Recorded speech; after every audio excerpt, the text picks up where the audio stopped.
Jaya Radha Madhava Kunja Bihari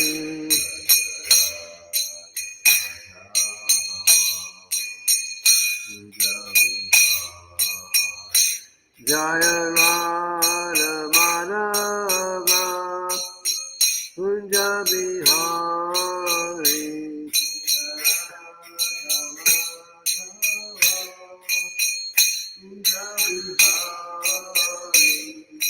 Gopi Jana Vallabha Giridharadhari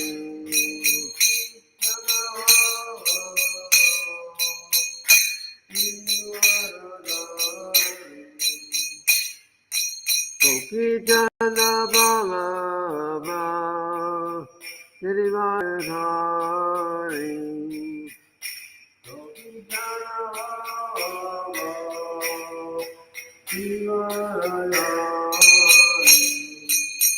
Yashoda Nandana Vajjana Ranjana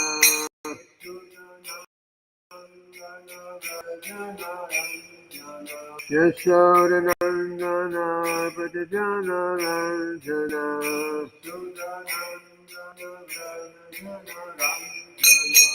Yamuna Tira Vanachari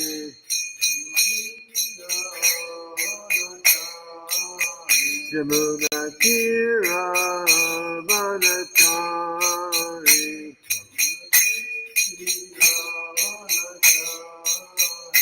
Jaya Radha Madhava Kunja Bihari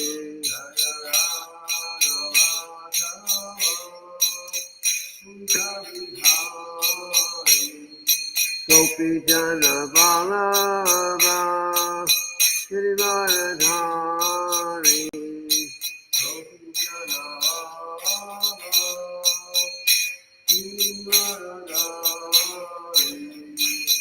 Yashoda Nandana Vajjana Ranjana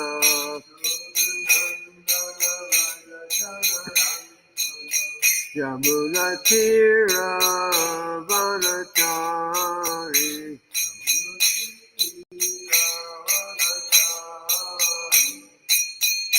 Hare Krishna, Hare Krishna, Krishna Krishna, Hare Hare, Hare Rama, Hare Rama, Rama Rama, Hare Hare.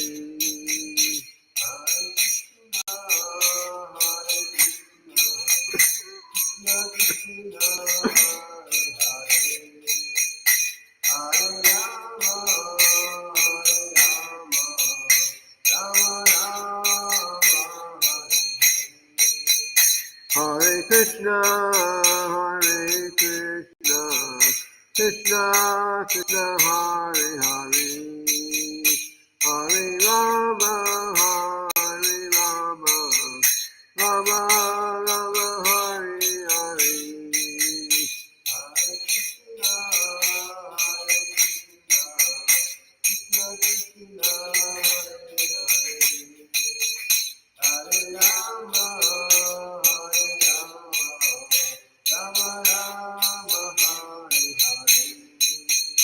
Hare Krishna, Hare Krishna, Krishna Krishna, Hare Hare, Hare Rama, Hare Rama, Rama Rama, Hare Hare.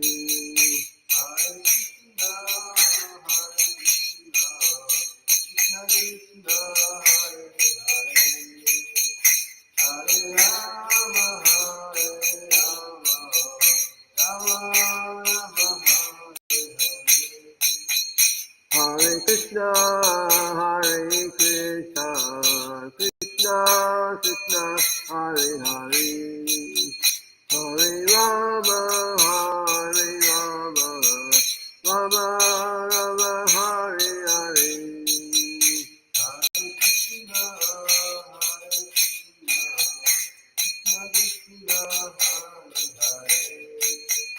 Hare Rama,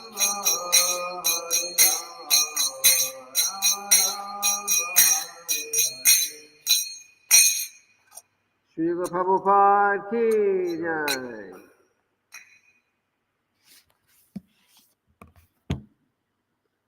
Om Namo Bhagavate Vasudevaya. Om Namo Bhagavate Vasudevaya. Om Namo Bhagavate Vasudevaya.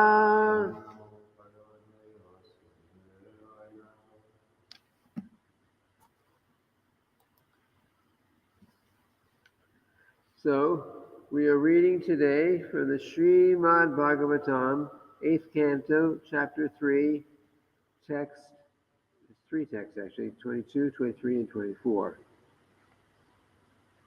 The chapter is called Gajendra's Prayers of Surrender.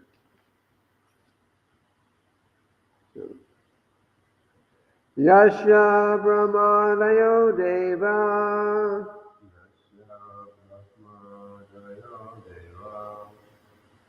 Veda Lokas Chara Charaha Nama Rupa Vivedena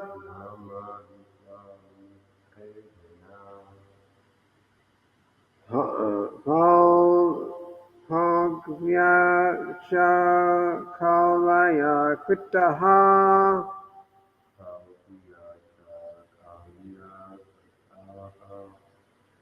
Yasya Brahmadayo Deva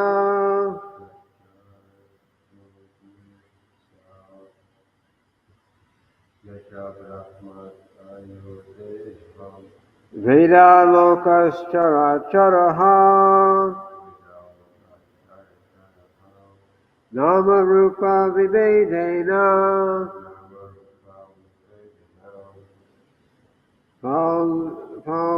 Bhagyacha Kalaya Kritaha.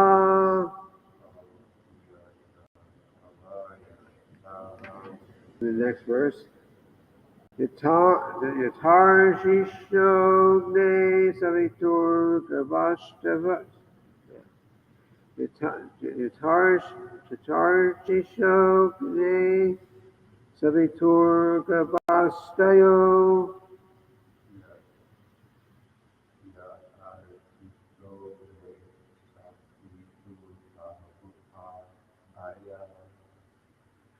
Niryanti Sanyan Yashakrit Swarotishaha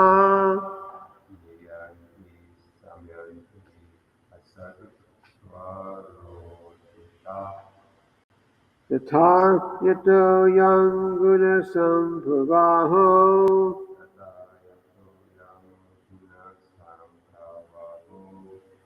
Buddhir Manakani Sharira Sargaha.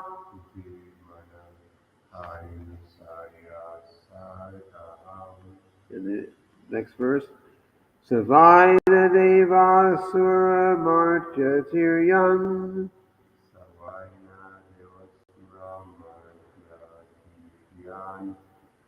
Nashrina Sandhyo Napuman Najantu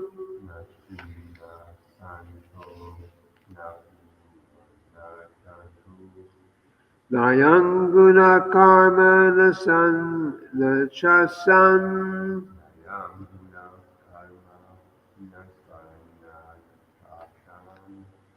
Nishena Shesho Jayatan Asheshaha.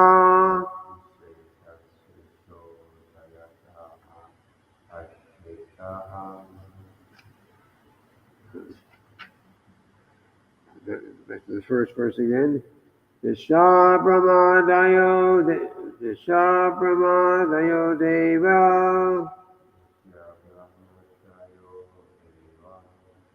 Veda Lokas Characharaha Nama Rupa Vivedena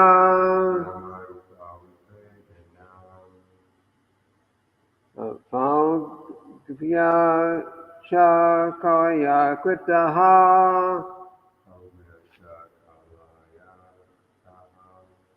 Yatarshi shogne savitur gatayo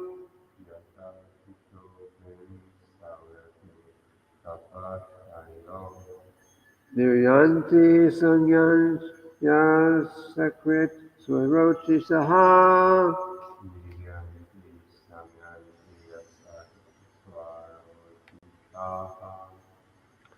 tatayato yam gunasam pravaho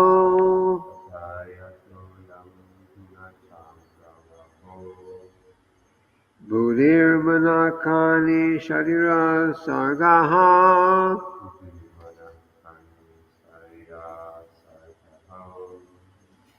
Savaina devasura martyatiryam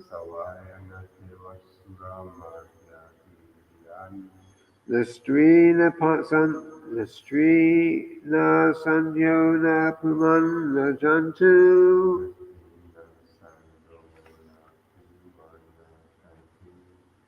Nayanguna karmana san nachasan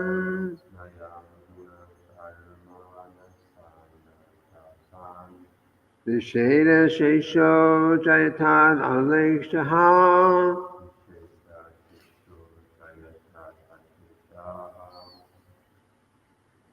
Go ahead. You can say it.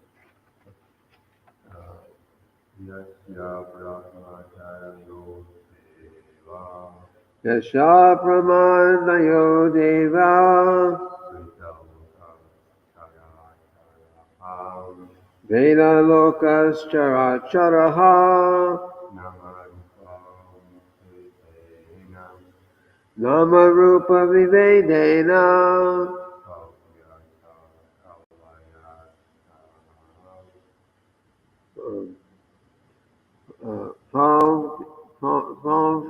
Vyacha Kalaya Kritaha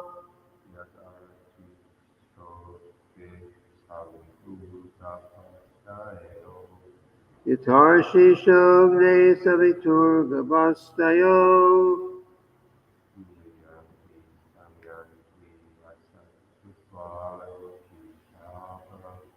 Niryanti Sanyanti Astrikat Swarochitaha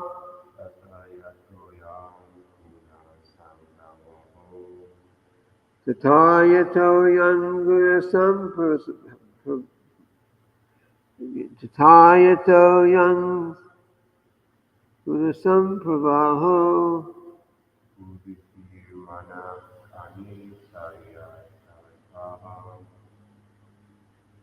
Udir Manakani Sharira Sargaha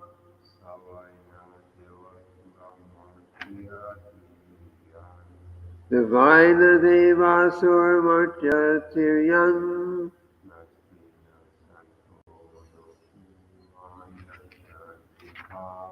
Visvirna Sanjona Pumana Jantu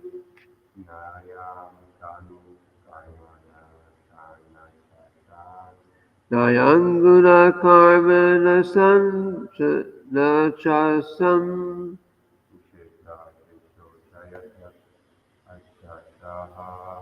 Visheda Shesho Jaitan Asheshaha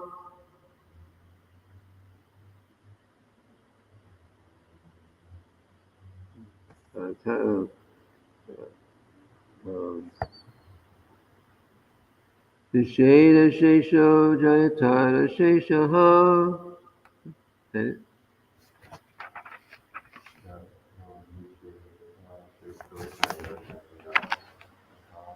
Okay, word for word synonyms. Yasha, of the Supreme Personality of Godhead, who? Brahma Adayaha, the great demigods headed by Lord Brahma.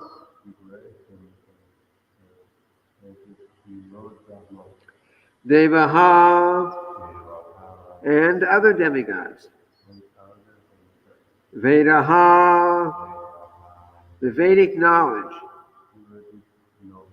Lokaha, different personalities. Chara acharaha, the moving and the non-moving, like trees and plants. Nama rupa, of different names and different forms.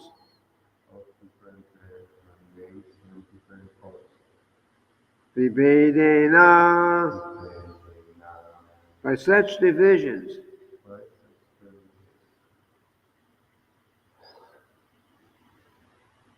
Phagya,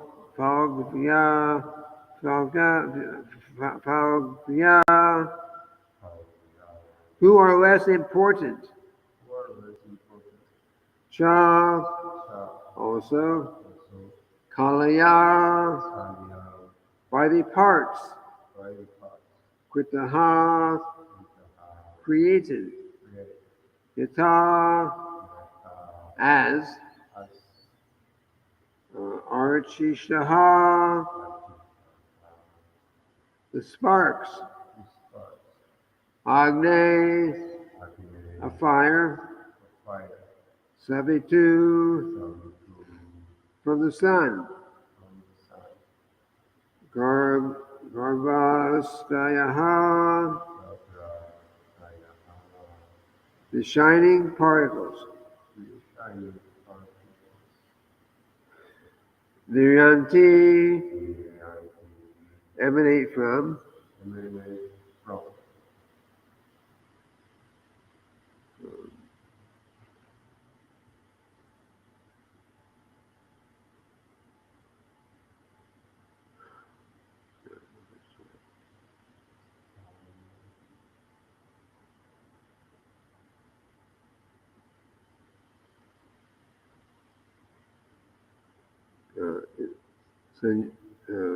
Samyanti, and enter into a sakrit again and again. Swabrochisaha, all parts and parcels. Tata, similarly. Yataha, the Supreme Personality of Godhead, from whom I am this. Guna Samprabhavaha, continuous manifestation of the different modes of nature.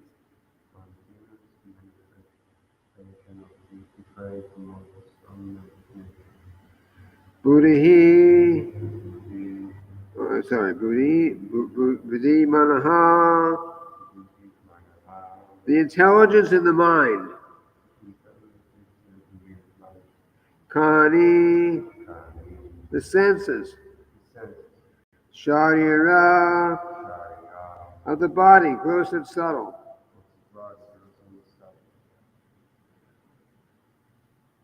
Sargaha,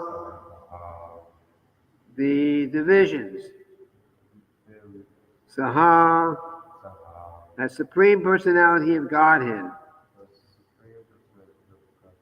Vai, indeed. Na, is not. Deva, demigod. Asura, the demon. Martya,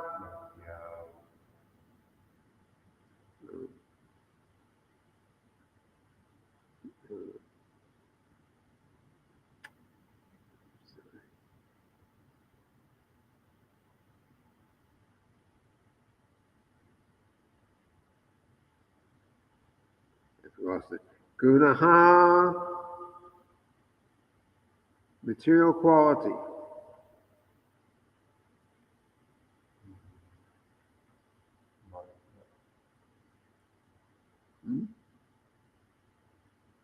Let's just go through there.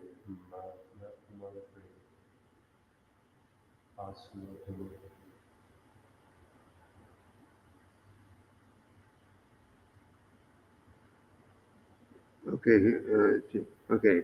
Tiryak, bird or beast?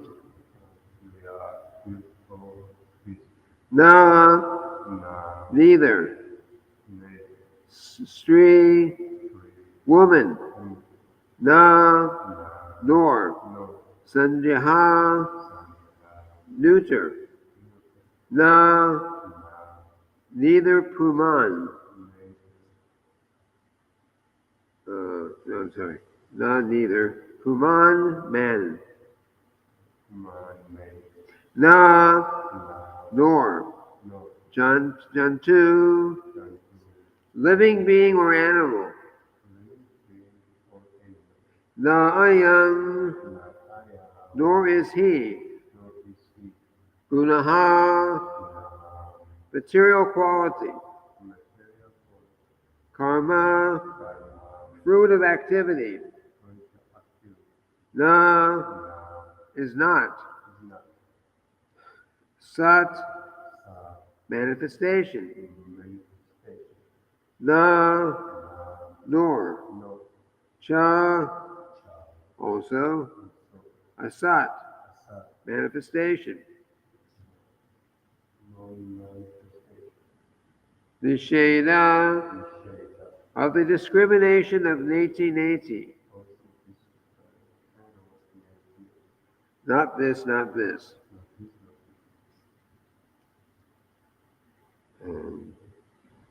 Sheshaha, he is the end. Jayatat, all glories unto him. Asheshaha, who is unlimited.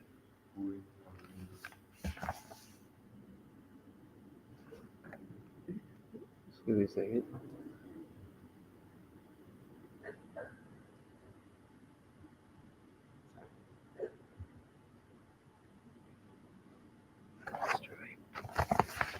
Translation.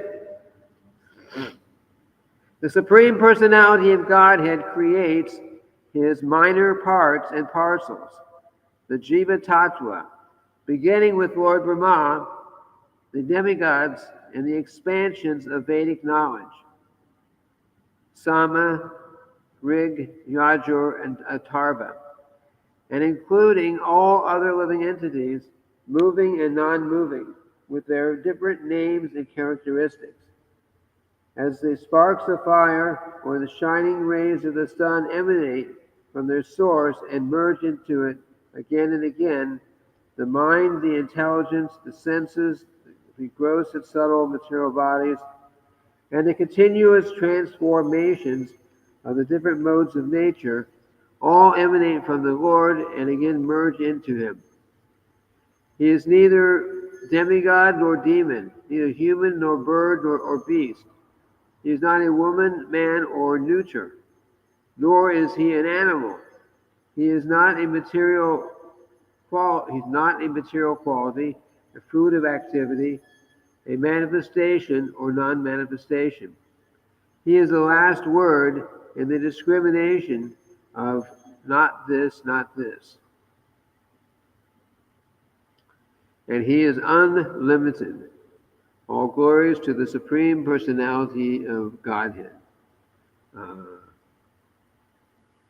Let me just go because this is three verses together. It's kind of long, so I'm just going to we will not repeat the translation this time.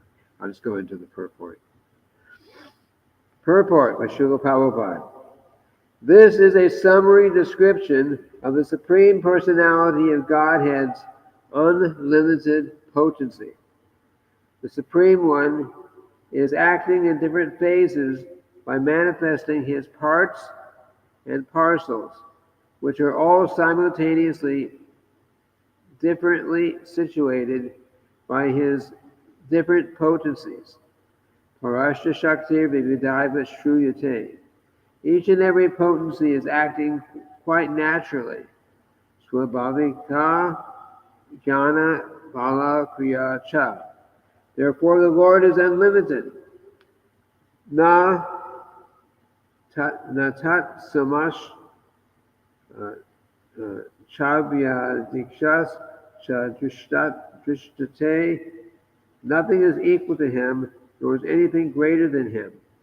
Although he manifests himself in so many ways, personally he has nothing to do. Natasha karanam chavidyate. For everything is done by the expansion of his unlimited energies. Om Ajnana Timiranda Shaganachana Shalakaya Chakshur Nirisam Jnana Tasmai Shri Gurave Namaha. So, Lord Krishna, in his prayer by Gajendra, Lord Krishna is just being described as he is, which is unlimited. He's totally unlimited, and he doesn't. Although he controls everything, he's the owner of everything, he manages everything, but he says that. But personally, he has nothing to do. It's nothing to do because Krishna can do what we cannot do. Krishna does reside eternally in Goloka Vrindavan, the spiritual world, enjoying all the time with his pastimes with the gopis and the cowherd boys and his other friends and relatives like that. He's always enjoying like that. He doesn't have to deal. He doesn't deal directly with the material world, the material universe, and creation and destruction and all these things. But he has so many potencies manifested as through which he has so many he has his incarnations. He has Mahavishnu, who creates the universes from his breathing and from the pores of his skin. He has, and Mahavishnu is not different from Krishna, but he expands himself. So Krishna in his original form is out, playing. It's sort of like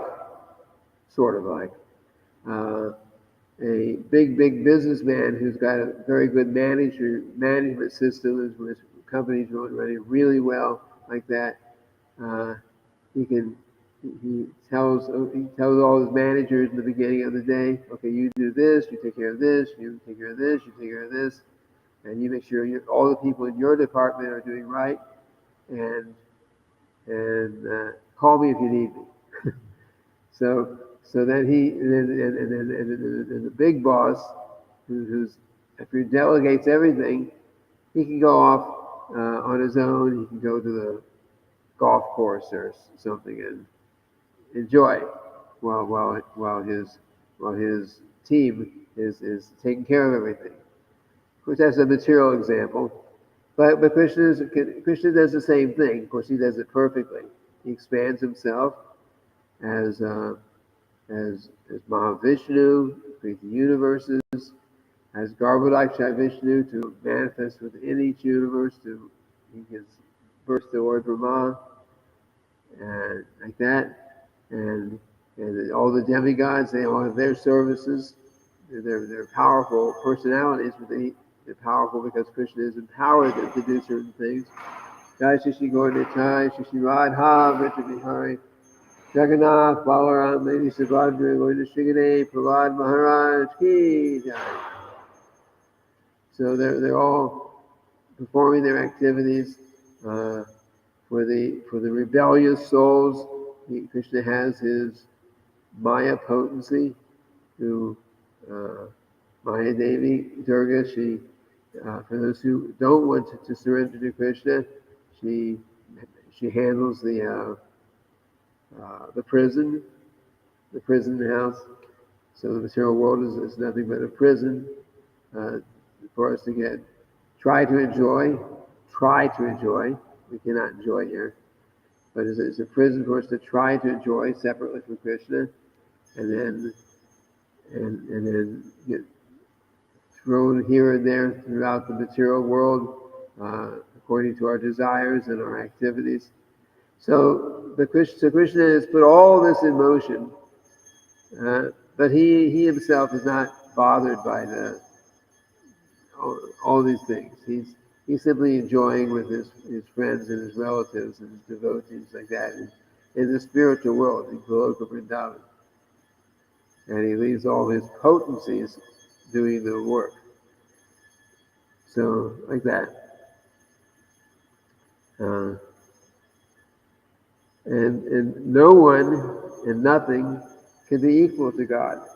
We can't really, it's very difficult to conceive and to grasp this concept of something or someone being totally unlimited, because we have no experience within the material world. We have experience with people who are powerful, who maybe very powerful, but no one, we don't have experience of anyone who is actually unlimited in every way. But Krishna is unlimited, and in fact, our desire to be controllers and our desire to be basically our material desire, our material tendency is that I want to be the controller and I want to be independent and control of everything. But that is for Krishna, that is normal. It's his constitutional position. He's God. For us to be one of the big controller, the big enjoyer, the big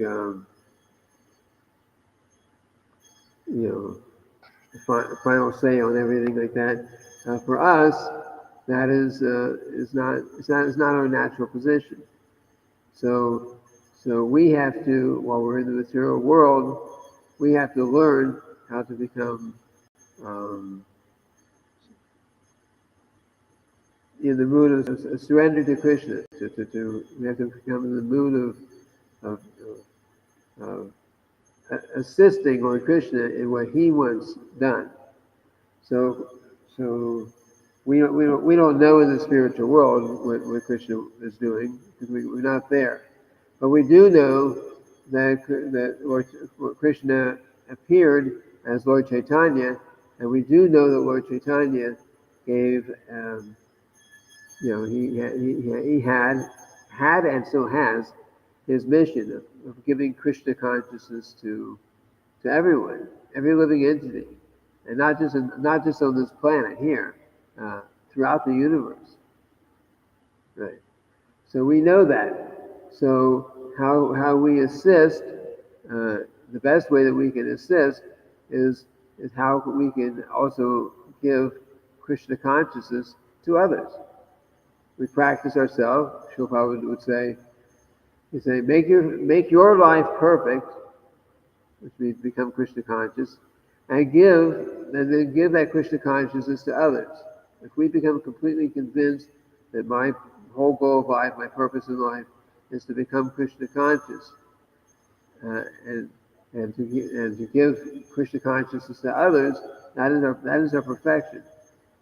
Not everyone has that good fortune that they can come to that realization that my purpose in life is to be Krishna conscious, and my duty in life is to give Krishna consciousness to others. And basically, this is the same idea that's there. It's there in every religion. If you look at the actual laws and directives of each religion, the Christian path, the Jewish path, any path, the instructions that the people in general are given by God's representatives, is that they have to not only be religious themselves, but they're required to give Krishna, not Krishna consciousness exactly, but that teach the religious principles to others who are their dependents. So if a man grows up in a Christian background or a Jewish background like that, then it's his duty to give that knowledge about God to those who are dependent on him, right? It's required. If you're some other religion, then you're expected to teach about God. But the best teaching is not just a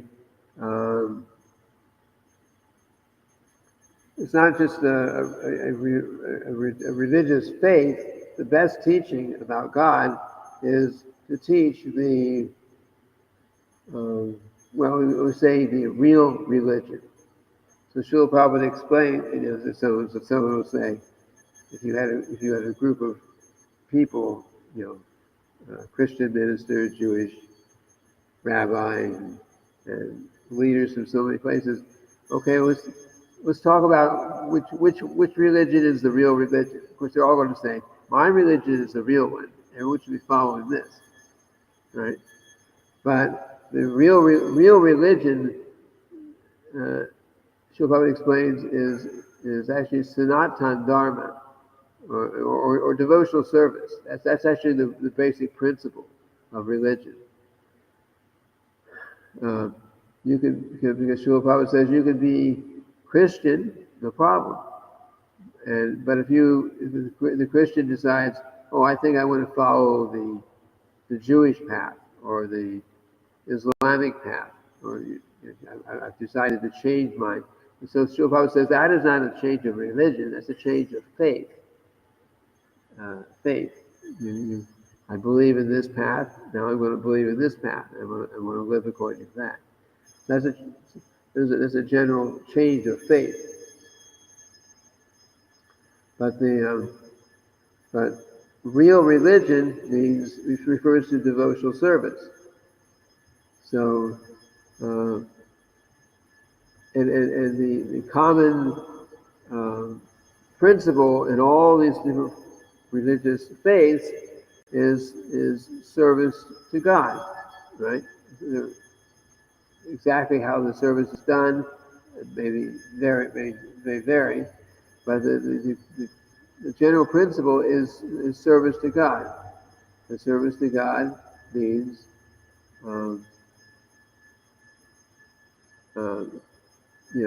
basically means it's just devotional service. So the real essence of all religions is just that.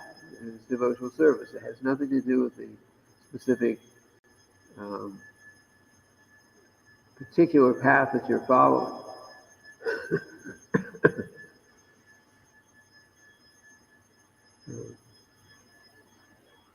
And if that was understood, or if it becomes understood, then we wouldn't have conflicts between one religion and another.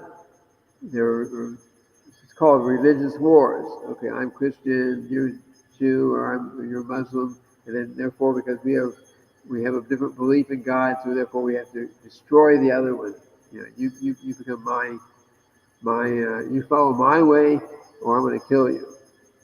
But they're misunderstanding. It's all a bodily concept of life. The real religion means devotional service to the Lord. And if you look at every religion, everyone is thinking in terms of some kind of service to God, their own path. But the general principle is they're all thinking about pleasing God, whether it's Jew or Christian or Muslim or some other path. The general principle of the religion is service to God, right? So that service attitude towards God, that in itself is considered the real religion, regardless of which path you happen to be following. Now, some people say, some people,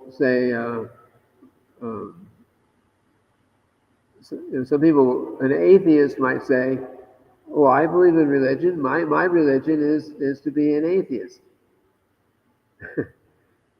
How because they say religion. They say religion means just to have a strong belief in some idea that which is very important in your life. Just they make a general principle like that. It's actually a lot more than that, but they say like that. So they say that which is very important in my life, the principle that I'm following is called atheism. Believe that there is no God. So my religion is to believe that there is no God. I can believe whatever I want, right? Um, but that is actually not, that's, in Vedic understanding, that's not allowed. You cannot uh, you cannot practice or teach uh, atheism. In Vedic culture, it was simply not allowed. You can follow which path you want, but to say that God does not exist, I don't accept God. No, it was certainly not allowed. You had to believe in God, because if there's no belief in God, then you're no better than an animal. In Vedic culture, everything was established such that if you follow the Varna ashram system, you would gradually get elevated. If you believe that there is no God, that there's no purpose to life, maybe you don't even believe in the soul. If that's your position, then um, you're not going to progress on the spiritual path. So it was required. The kings would require that you have to accept you have to believe in God. You have to do some kind of service for God. You have to do something within the system that's towards pleasing God. Otherwise, everything becomes very sinful. So, and of course, this is what Srila Prabhupada has given us, that the path by which um, we can please God.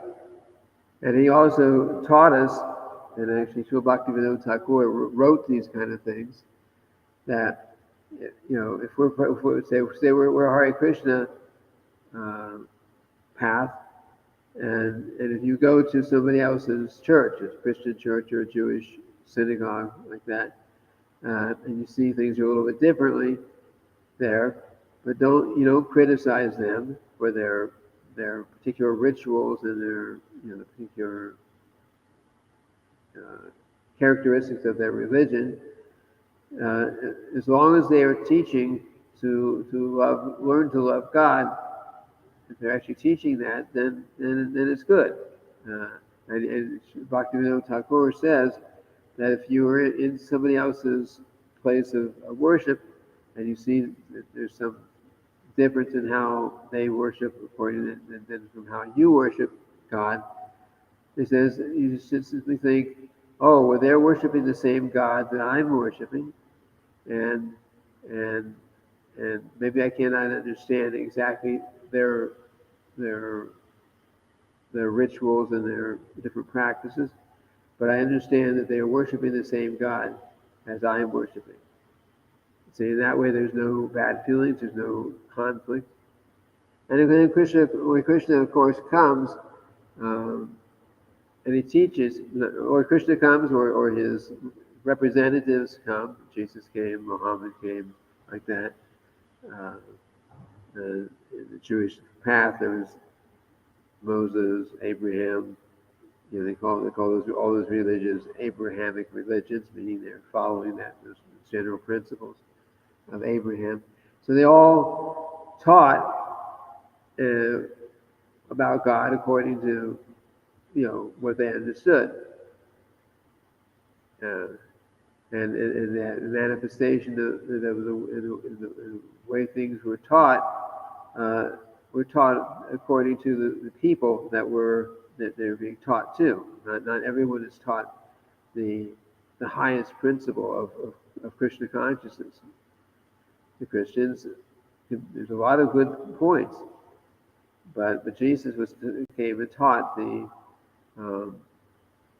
it was they were not very spiritually advanced people in general that he was preaching to. So he taught them what they could understand.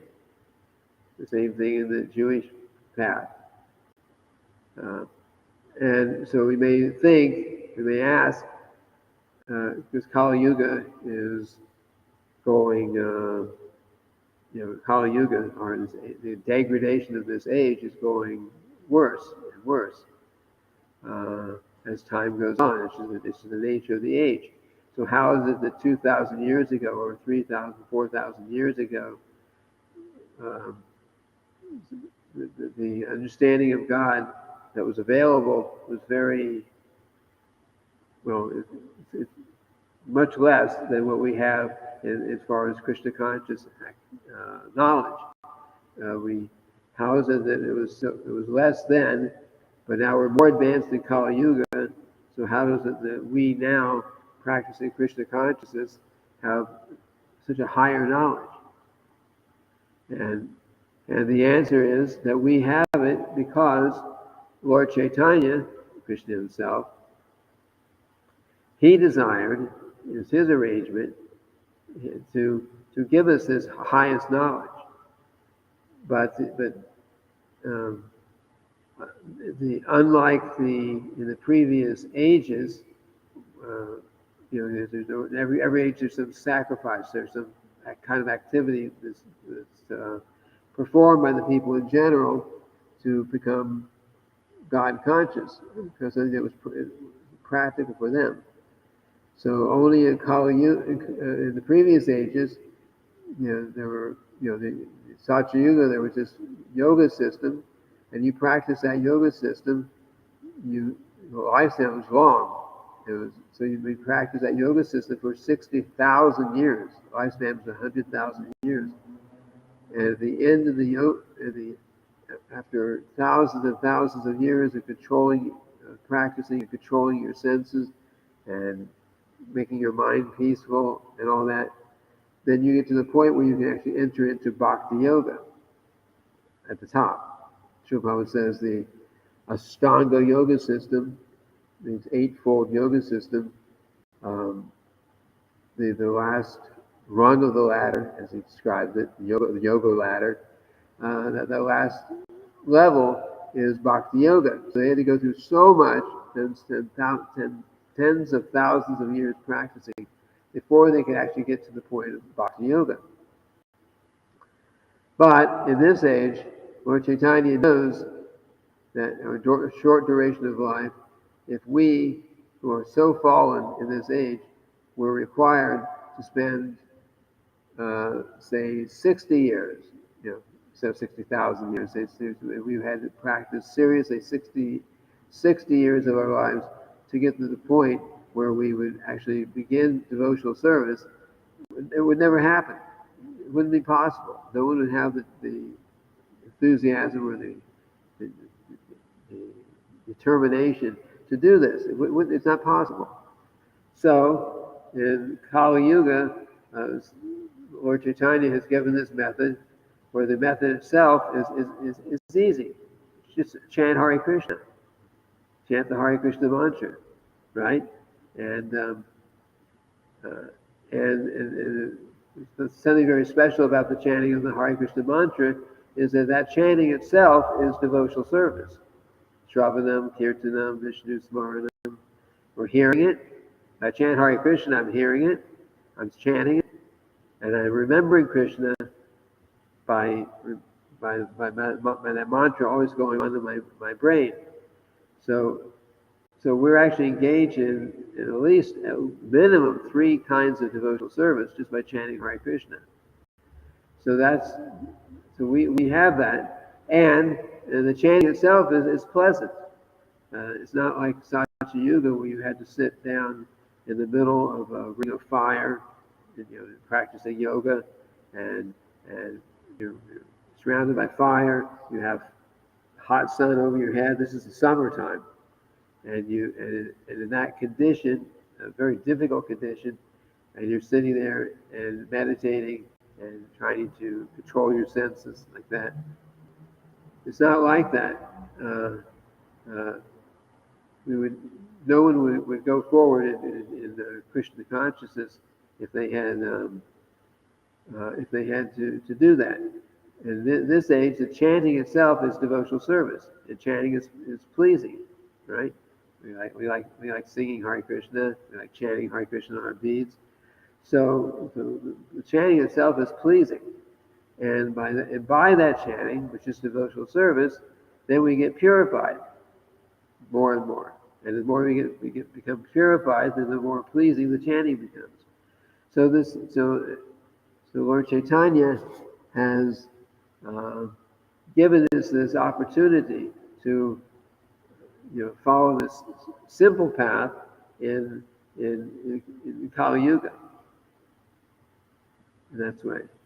So in that way we also can become Krishna conscious, because every age has a method for self-realization, and because we're the most fallen, then we get the easiest method. We couldn't follow anything else that was offered in previous ages. And it's not that those other methods are wrong, or they're just not going to work. But we who are in Kali Yuga, we just simply couldn't do them. We don't have the lifespan or the mental focus to practice the yoga system. We don't have the brahmanas and so many things that we don't have that to perform those big sacrifices that were done in Treta Yuga, where they kind of call it a horse sacrifice. Horse sacrifice means a horse was actually sacrificed, killed, but if you, from the method that was performed in this horse sacrifice, a new horse, a young horse, manifested there, right there in front of everyone. But that requires the expert chanting of mantras and of expert qualified brahmanas. We don't have that kind of facility. We don't have that kind of qualified brahmanas in this world, in this time. So that's not possible.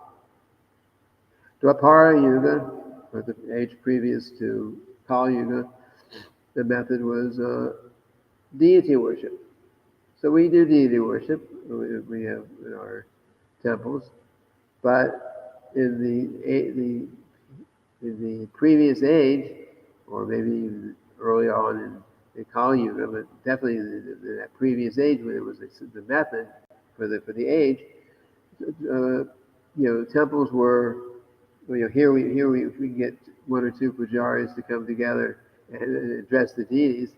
It's good, but I remember going to one temple in India, which is pretty much not too active now.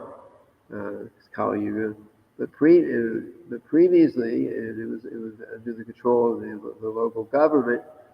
They had about 600 pujaris, 600 on hand all the time, always engaged in so many different services for the deity, and the standards were higher, much higher than anything they or we can follow now. And the government was actually controlling that worship and engaging the people in general. That would, because the idea is that in an age, whatever the method is for self-realization, the king or the governor or whatever the leader is called at that time, they have the duty to see how they can engage in that age, how they can get everyone to do something, that maybe giving donations, or something that would support the whole temple deity worship structure.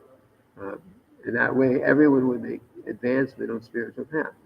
In Kali Yuga, we have the holy name, so the method is not just that we sit down by ourselves and chant, but we go out in the street and different places and chant Hare Krishna, congregational chanting like that, so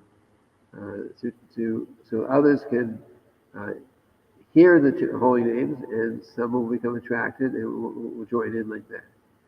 So, here's a few points on this verse purport. Are there any questions? Are there any questions, those who are watching online?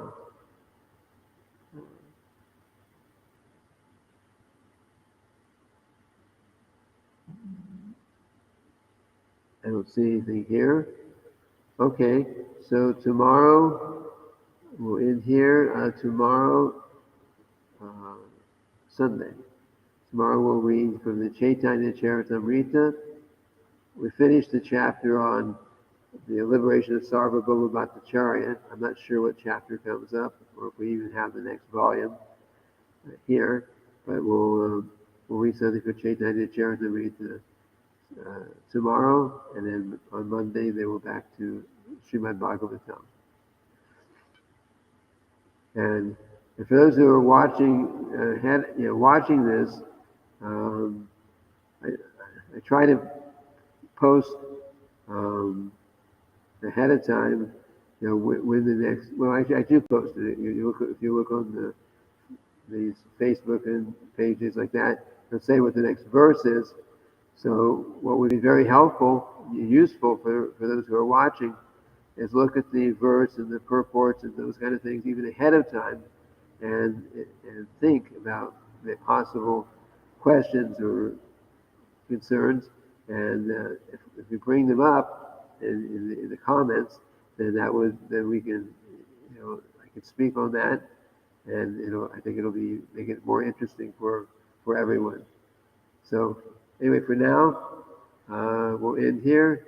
I can share these online classes with others. And others, this is also part of the Sankirtan movement, and